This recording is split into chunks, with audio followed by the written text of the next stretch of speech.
प्रति प्रेम बढ़ेगा।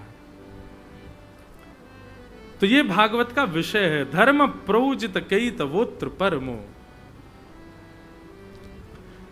जब अनुराग बढ़ने की बात आती है, कई सारे वैष्णव घूमने लगते हैं दिमाग में, लेकिन मेरे तो सबसे ज्यादा चित्त वृत्ति और मन बुद्धि में जो बैठे हैं वो हमारे श्री चतुर्भुज दास जी महाराज। श्री चतुर्भुज दास जी महाराज कुम्मन दास जी के पुत्र। आहा, यह रट लागी लाढ़िले लगे नैन निमेष, एक टक देखूं आवते नटवर नागर भेष, गोवर्धन वासी सांवरे, गोवर्धन वासी।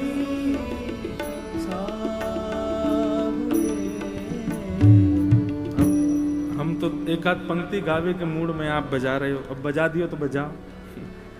गोवर्धन वासी सांवरे, गोवर्धन वासी सांवरे।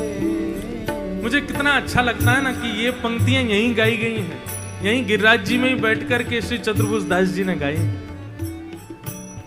महाराज जी पुष्टि मार्गीय वैष्णवन के प्राण हैं ये। पुष्टि मार्गीय वैष्णव या पद को सुने बिना उनको कोई कामनाएं हो गए, इतना प्यारो पद है। और इस पद की पूरी आप व्याख्या यदि सुनेंगे तो ये परम धर्म का निरूपण कर रहा है। यहां पर चतुर्भुज दास जी की भक्ति देखो, वो कम नहीं हो रही है, प्रतिदिन बढ़ रही है।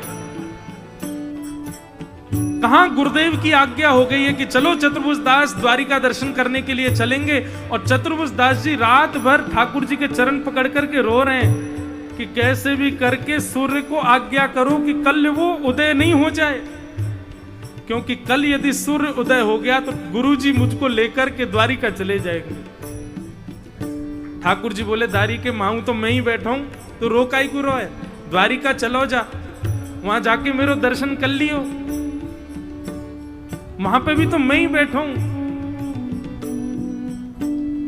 चतुर्भुज दास जी खड़े हो गए, बोले अच्छा वहां पे भी आप ही बैठे हो? बोले हाँ। तो बोले ठीक है, तो आप भी वैकुंठ चले जाओ, वैकुंठ में भी तो भक्त हैं, ब्रज में काहे को बैठे हो? या ब्रज में रहने की कहा आवश्यकता, ठाकुर जाओ वैकुंठ में ही रहो, वहां नारद हैं, वहां पर सुख सौनकादि हैं, वहां पर भीष्म पितामह हैं, वहां पे बड़े बड़े भक्त हैं आपके, वहीं चले जाओ, हम अष्ट सखान के संग काय को बैठे हो यहाँ पे? ठाकुर जी मौन हो गए। बोले है कोई उत्तर आपके पास? ठाकुर जी बोले भक्त तो हैं, लेकिन तेरे जैसे प्रेमी ना है कुंभना, तेरे जैसे प्रेमी ना है चतुर्भुज दास, और या ब्रजवासी जैसो प्रेम थोड़ी है वैकुंठ में। वही बात श्री चतुर्भुज दास जी कहते हैं, बोले द्वारिका में आप तो हो पर द्वारिका में यमुना जी नहीं है, द्वारिका में आप तो हो पर द्वारिका में हमारे गिरिराज जी नहीं है, द्वारिका में आप तो हो पर द्वारिका में हमारी श्यामा जी नहीं है। ऐसी द्वारिका में कैसे जाऊं ना? आप प्रार्थना आपसे, आप कहो ना सूर्य को कि वो प्रकट ना हो, मोह नाए जानो ब्रज छोड़ करके। लेकिन ठाकुर जी बड़े चतुर है महाराज, इतने कभी कभी ठाकुर जी पे खूब गुस्सा आवे कि काहे को भक्तन को परेशान करें।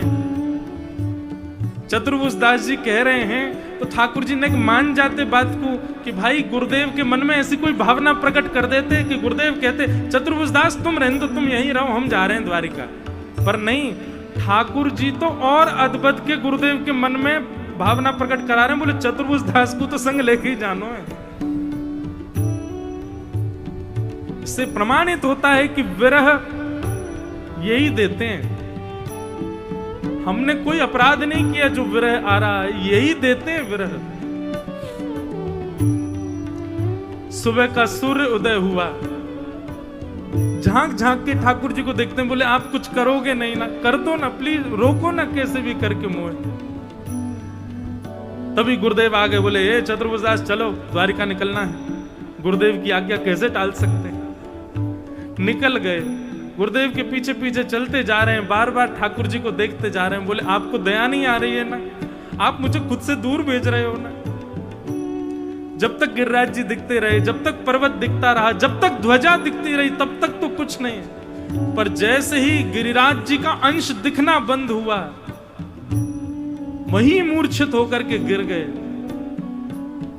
और जब होश में आए तब चतुर्भुज दास जी ने पहले एक दूसरा पद गाया, गोवर्धन वासी सांवरे से पहले एक पद और गाया। उस पद का शब्द है, कितने दिन है जो गए बिन देखे। जब होश में आए तो गुरुदेव ने उठाया, बोले चतुर्भुज दास तुम मूर्छित क्यों हो गए। तब चतुर्भुज दास जी व्याकुल हृदय में कहते हैं, गुरुदेव कितने दिन हो गए नंद नंदन को देखे हुए। गुरुदेव बोले अभी 5 मिनट पहले ही तो निकले हम गिरिराज जी से, तो तुम कह रहे हो कितने दिन हो गए। तो यहां पर वो कड़ी मिल जाती है गोपी गीत में, जब गोपियां कहती हैं त्रुटिर युगायते त्वाम पश्यताम। हे कन्हैया जब तुम गैया चरावे जायो करो, वास्तव में हमारी आंखन की पलक यदि झपक जाए तो एक क्षण से कम समय के लिए झपकी भई पलक भी 3 युग के समान लगती है। बंधुओं कभी कभी लगता है हम तो इस स्थिति में कभी आ ही नहीं सकते, जैसी स्थिति में चतुर्भुज दास, जैसी स्थिति में गोपियां और ये सब है।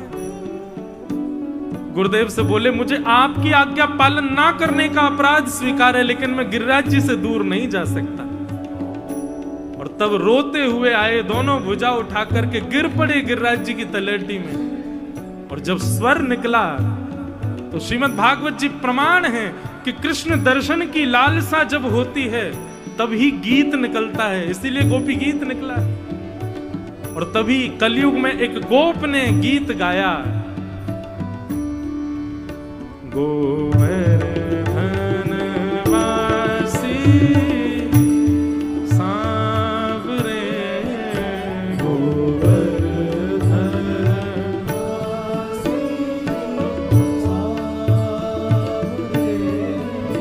लाल तुम बीन रहो न जाए।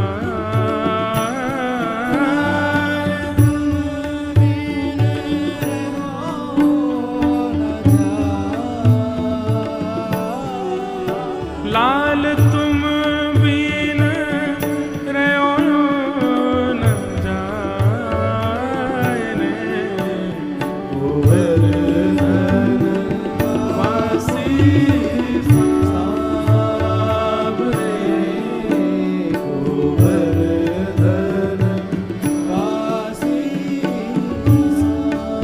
सांवरे। मैं पूरा पद तो नहीं गाऊंगा, बहुत बड़ा है, पर मैं रोज 1-2 पंक्ति गाऊंगा।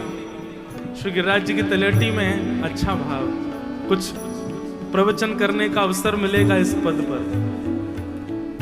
श्री चतुर्भुज दास जी कह रहे हैं, बोले कि नाथ मेरी क्या अभिलाषा है, आपको कैसे देखना है मुझे। चतुर्भुज दास जी का भाव देखो, ठाकुर जी आपको कैसे देखना चाहता हूं। हे बंक चितई मुस्काई के, सुंदर वदन दिखाए। ओ बंक चितई मुस्काई के,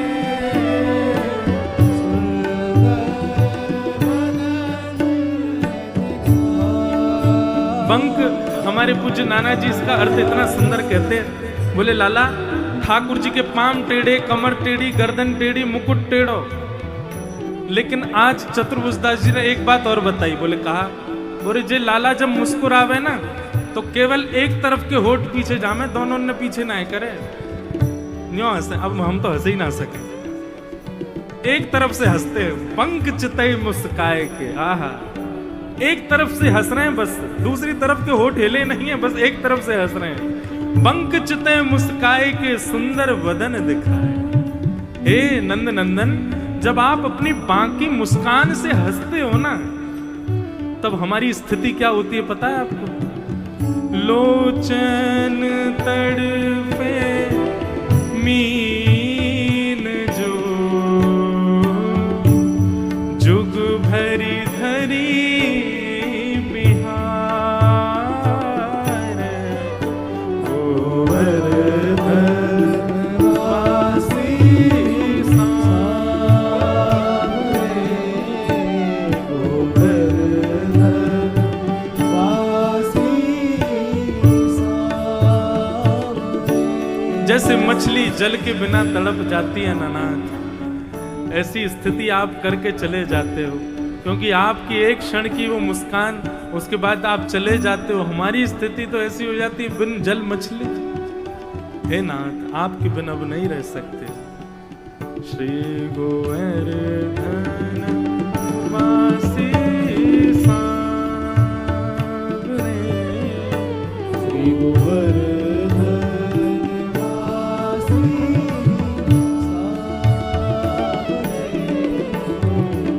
गोवर्धन वासी सावरे, गोवर्धन वासी सावरे। इसे कहते हैं अहेतुकी भक्ति, और इसी को कहते हैं परम धर्म। और यही मेरा आपका हर कंठी माला धारण करने वाले का, हर वैष्णव तिलक धारण करने वाले का, हर ठाकुर जी की सेवा करने वाले का यह धर्म कर्तव्य है कि उसके चित्त में अहेतुकी भक्ति आए। ठाकुर जी प्रिय लगने चाहिए, हर दिन अति प्रिय लगने चाहिए, ना रह पाए उनके बिना, ऐसी स्थिति हमारी होनी चाहिए। जैसी यहां पर श्री चतुर्भुज दास जी की है। आहा, एक टक देखूं आवते नटवर नागर वेश। हे नाथ, मेरी तो एक ही अभिलाषा है। बोले क्या? बोले एक वृक्ष के नीचे बैठा रहूं और 24 घंटा केवल आप मुंह को आते जाते दिखाई देते रहो, बस, और कुछ नहीं चाहिए। इसी को कहते हैं अहेतुकी भक्ति।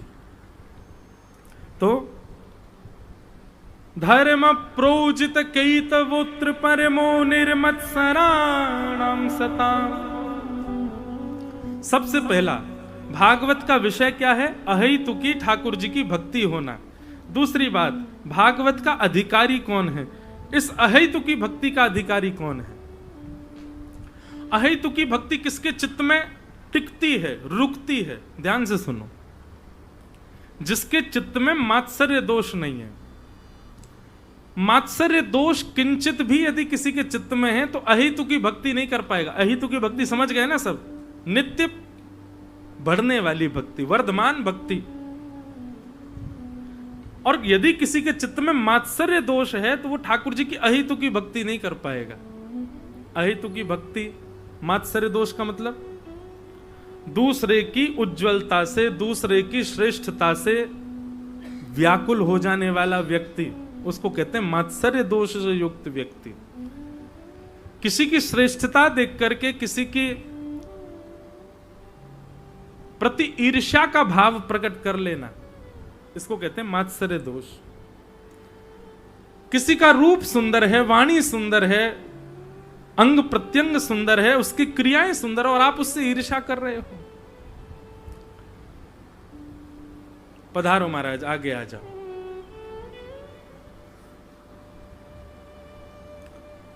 सब लोग इधर देखो, यहां देखो।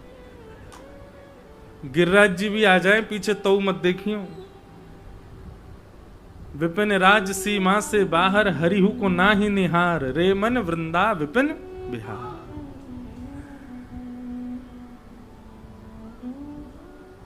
हनुमान जी महाराज विकल होके कथा सुन रहे थे, नेत्रों से आंसू गिर रहे थे। राम जी से देखा नहीं गया, राम जी प्रकट हो गए। हनुमान तुम रो मत।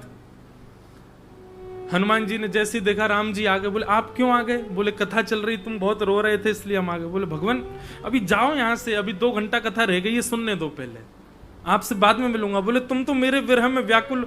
बोले विरह कथा दे रही है, आप तो आ गए यहाँ पे, आप जाओ ना, मुझे सुनने दो कथा। 2 घंटा बाद मिलना, कथा हो जाए फिर। ठाकुर जी ऐसे हमारे कृपा करते हैं। तो जय पधार विराज महाराज। श्री शिवम साधक जी महाराज पधारे हैं। खूब खूब प्रणाम, खूब खूब वंदन आपको। तो निर्मत सराणाम सताम, मात्सर्य दोष से युक्त व्यक्ति।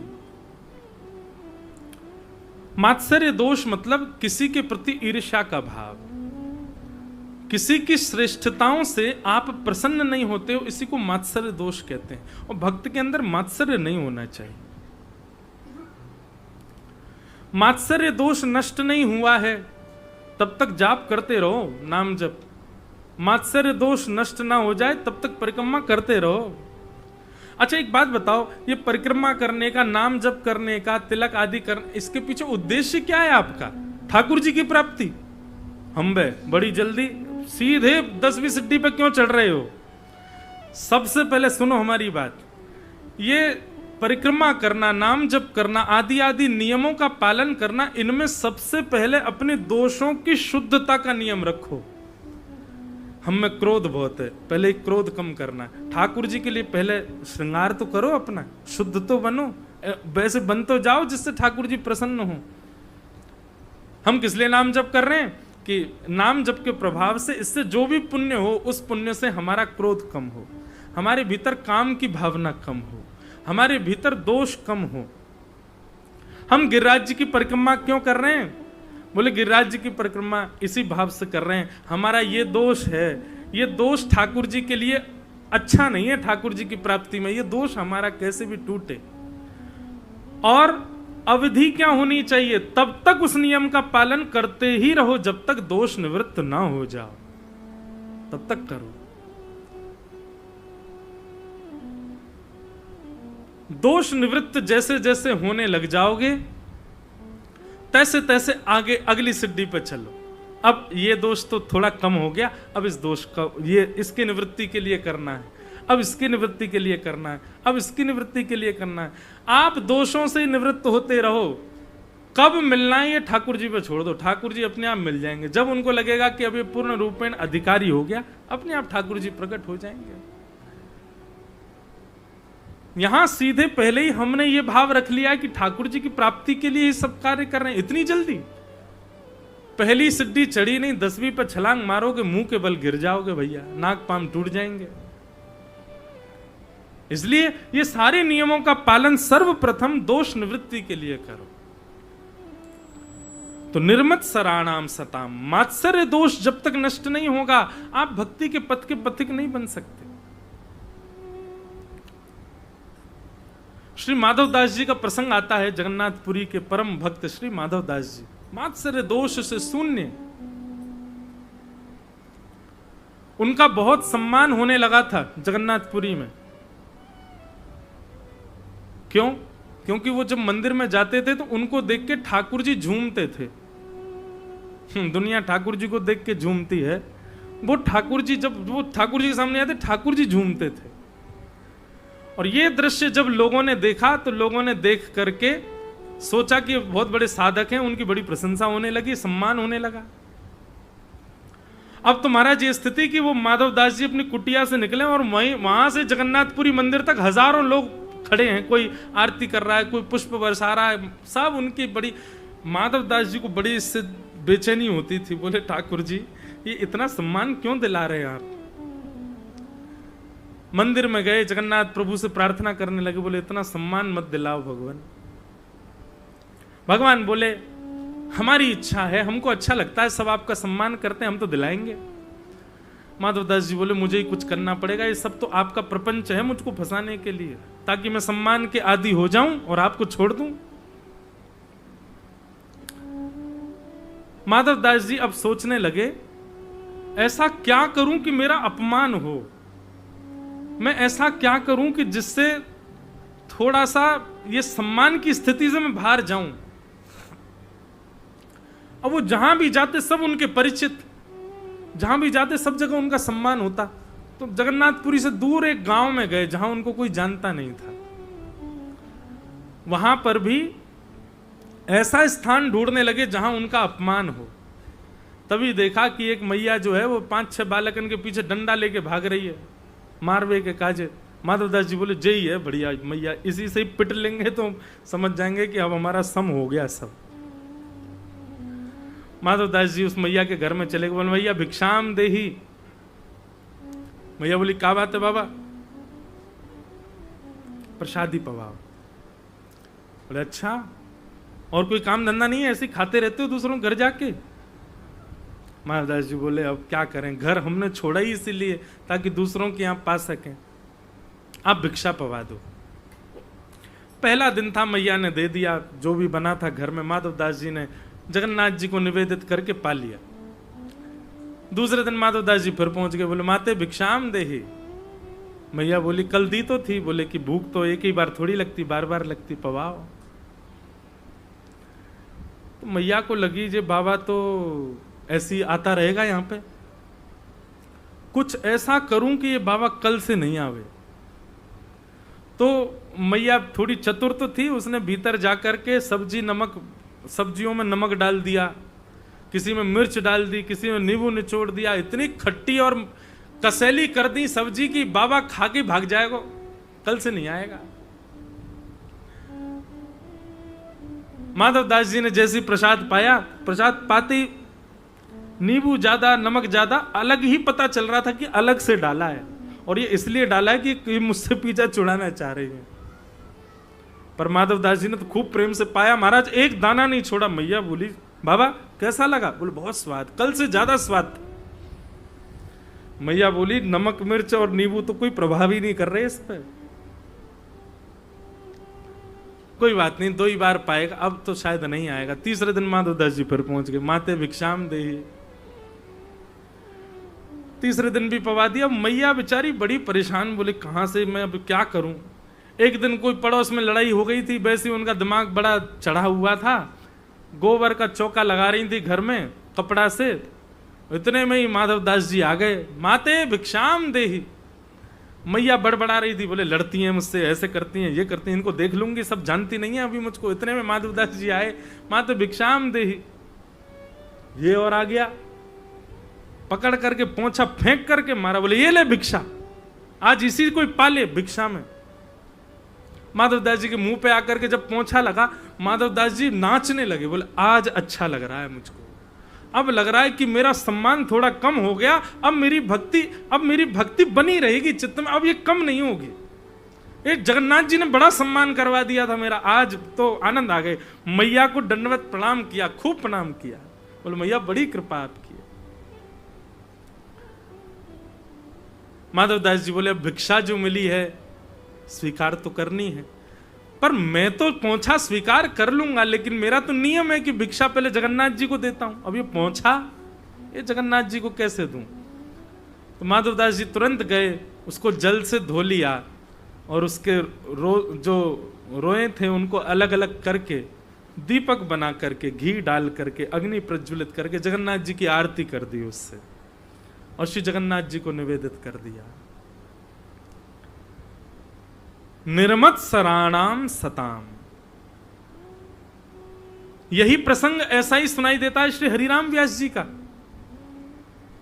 श्री हरिराम व्यास जी संतों की इतनी सेवा करते थे कि एक बार एक संत उनकी परीक्षा लेने पहुंच गए, और हरिराम व्यास जी कुटिया में जाकर के बोले व्यास जी हमको बहुत जोर से भूख लगी, जल्दी प्रसाद पवाओ। तो हरिराम व्यास जी बोले भगवान श्री जुगल किशोर ठाकुर जी विराज रहे हैं, प्रसादी अभी ठाकुर जी के लिए सिद्ध हुई है, अभी जा रही है मंदिर में, ठाकुर जी प्रसाद पालेंगे, भोग लगा देंगे, फिर उसके बाद प्रसाद हम पाएंगे। संत क्रोधित हो गए, बोले हम इतने भूखे प्यासे तुम्हारे यहां आशा लेकर के आए और तुम हमको अभी और इंतजार करने के लिए आज्ञा करते हो, हमसे कहते हो कि ठाकुर जी पालें फिर पाना। हरिराम व्यास जी समझ गए, बोले ठाकुर जी आपके भोग तो सब जगह लग रहे हैं, पर ये संत जन बड़े भूखे हैं, तो अपने सेवकों को आज्ञा की, बोले जुगल किशोर जी के लिए दोबारा प्रसादी बन जाएगी, ये थाली पहले महाराज जी को पवाओ। संत जन पाने लगे और जैसे ही पाने लगे तो बोले अरे ये तो बिल्कुल स्वाद नहीं बना, और स्वाद नहीं बना ऐसे करके थाली दूर करने लगे। हरिराम व्यास जी बोले हम दोबारा रसोई से बोले फिर प्रतीक्षा की बात करते हो, और संत को क्रोध आया, महाराज उठा करके थाली फेंक दी और हरिराम व्यास जी के मुंह पे ही फेंकी।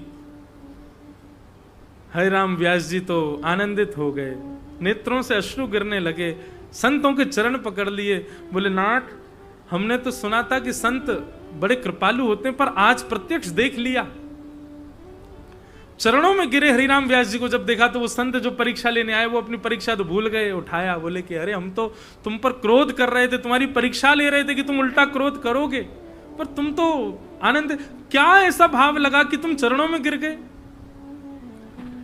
श्री हरिराम व्यास जी बोले संत जन जिस थाली में प्रसाद पाते हैं उसमें अपना तिनका प्रसाद छोड़ते हैं, उस तिनका प्रसाद को पाने से भक्ति बढ़ती है, पर आप तो इतने दयालु कि आपने पाते पाते पूरी की पूरी थाली छोड़ी नहीं, मेरे मुंह पे ही मार दी, मेरे मुंह में ही मानो पधरा दी। आपने तो बड़ी कृपा की नाथ। ऐसी ऐसी स्थिति है हमारी, बताओ हम लोग हैं दूर दूर तक ऐसे कहीं से भी? बिल्कुल नहीं। इसलिए यहां पर लिखा निर्मत सराणाम सताम, जब तक मात्सर्य दोष चित्त से निवृत्त नहीं होगा, नष्ट नहीं होगा, तब तक अहेतु की भक्ति नहीं आएगी चित्त में। निर्मत सराणाम सताम वैद्यम वास्तवमत्र वस्तु शिवदम तापत्रयोन्मूलनम। वैद्यम वास्तवमत्र वस्तु शिवदम, ठाकुर जी से संबंध कराने वाली ये भागवत की कथा है। भागवत की कथा बंधुओं मैं कहा करता हूं, अन्य अन्य साधनों की पूर्ति के लिए मत श्रवण कीजिए। आपके काम रुके हुए बन जाएं, आपके पितृ मुक्त हो जाएं, आपके ऊपर अन्य अन्य कृपा हो जाएं, ठाकुर जी आपके ऊपर कृपा बनाए रखें, आदि आदि भावों से आप कथा मत सुनो। भागवत की कथा के प्रति तो केवल एक संकल्प होना चाहिए। जब कभी भी आपके यहाँ अवसर हो कथा करने का, कराने का, कुछ भी हो, पंडित जी से कहना हाथ में जल दीजिए और संकल्प लीजिएगा, क्या? कृष्ण प्राप्ति करम शाश्वत, कृष्ण प्रेम की प्राप्ति। इसी भावना से, इसी साधना से और इसी संकल्प से ही भागवत की कथा सुननी चाहिए। कृष्ण प्रेम मिलता है भागवत की कथा से। गोपी प्रेम की भिक्षा दीजिए, कैसे हूँ मोहे अपनों कर लीजिए। तुर गुण गावत दिवस बितावत, दृग बरसावत, मैं हूँ प्रेम विभोर। श्री राधे की जय कृपा को। यही अभिलाषा होनी चाहिए कथा सुनने के पीछे। बंधुओं, इन पंक्तियों को चित्त में धारण करके कथा श्रवण करो। हमें और कोई अभिलाषा नहीं है। भुक्ति मुक्ति ना चाहूं, केवल अपनो जान संभालो किशोरी राधे, मोहे तो भरोसो तिहारो रे किशोरी राधे। कथा सुनने से बस ठाकुर जी अपना मान ले हमको, बस इसलिए हमको कथा सुननी है, इसके अलावा हमारी कोई अभिलाषा नहीं। अन्य अन्य साधनों के लिए कथा मत सुनिए बंधुओं, केवल ठाकुर जी के हो जाए, ठाकुर जी हमको स्वीकार कर लें, इसके लिए कथा सुन। सरस किशोरी बयस की थोरी, रति रस भोरी, की जय कृपा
कथा सुनने के प्रति जो जो संकल्प होने चाहिए ना, वो सब लिखे हैं यहाँ पर।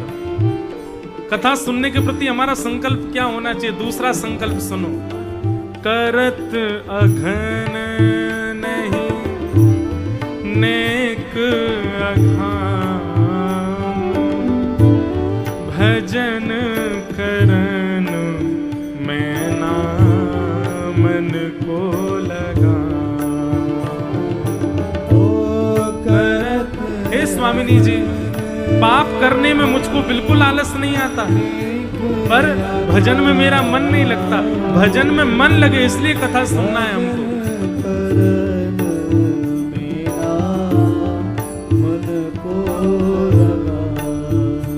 ओ करिबर जोरी लखी ममोरी,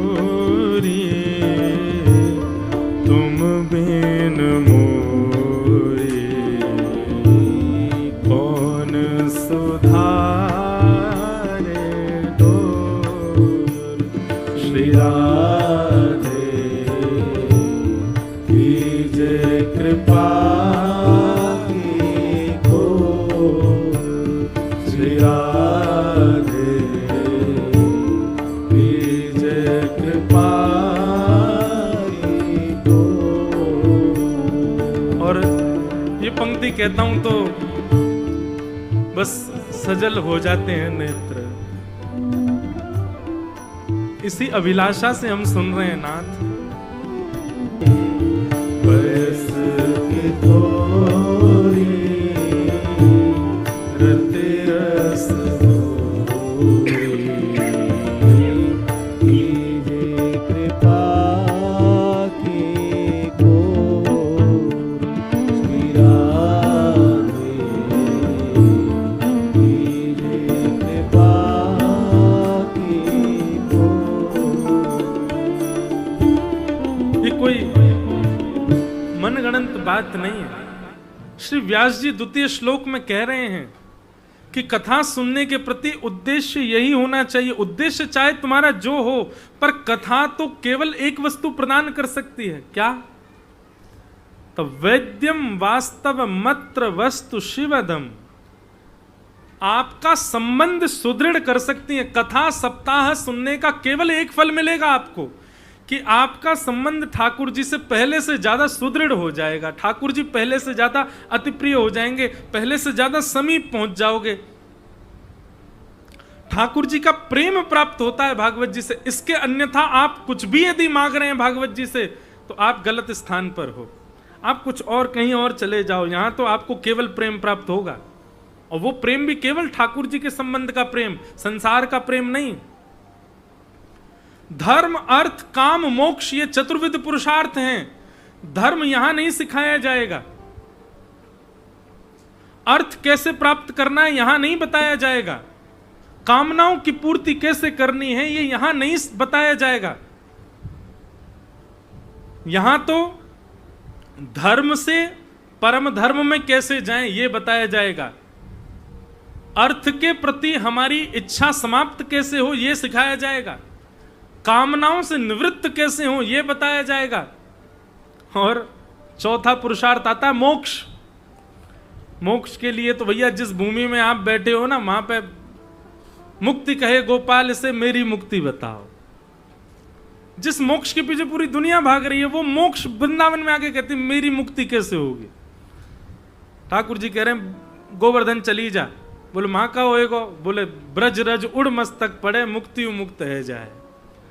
जब जोरते हवा चलेगी और तेरे माथे ते ब्रज की रज लग जाएगी, हे मुक्ति मैया तू मुक्त है जाएगी। ये वृंदावन है, यहां पर धर्म अर्थ काम मोक्ष के लिए स्थान नहीं है। यहां तो केवल प्रेम, और उस प्रेम का संकल्प लेकर के ही कथा श्रवण करनी है। वह प्रेम ही प्राप्त होगा भागवत से। वैद्यम वास्तव मत्र वस्तु शिवदम। और कैसा प्रेम? बोले शिवदम। शिवदम कहते हैं कल्याणकारी, आपका कल्याण करने वाला प्रेम प्राप्त होगा यहां पर भागवत से। और कुछ मत मांगो। कि श्रीमद् भागवते महामुनि कृते किंबा परीरीश्वरः सद्यो हृद्यवरुध्यते त्रिकृत भी शुश्रूषुभिस्तत्क्षणात्। आप जिस दिन मन बना लेते हैं कि मेरे को कथा श्रवण करनी है और कथा ही मेरा जीवन है, उसी दिन ठाकुर जी आपका चित्त स्वीकार कर लेते हैं, आपके चित्त में आकर के विराजमान हो जाते हैं। बस अब प्रतीक्षा कर रहे हैं ठाकुर जी की इतना भाव इसका प्रकट हो कि मैं या के चित्त से निकल के या के प्रत्यक्ष सामने आ जाऊं। कथा के प्रति रुचि जिस दिन आपकी बन जाती है उसी दिन ठाकुर जी चित्त में आ जाते हैं। अब बस सुन सुन करके मत मत करके नवनीत चौर को चित्त से बाहर प्रकट करना है, बाहर निकारना है। कथा के प्रति रति हो गई है तो उसी दिन ठाकुर जी आपके चित्त में आके बैठ गए, ये बात तो निश्चित है। ऐसे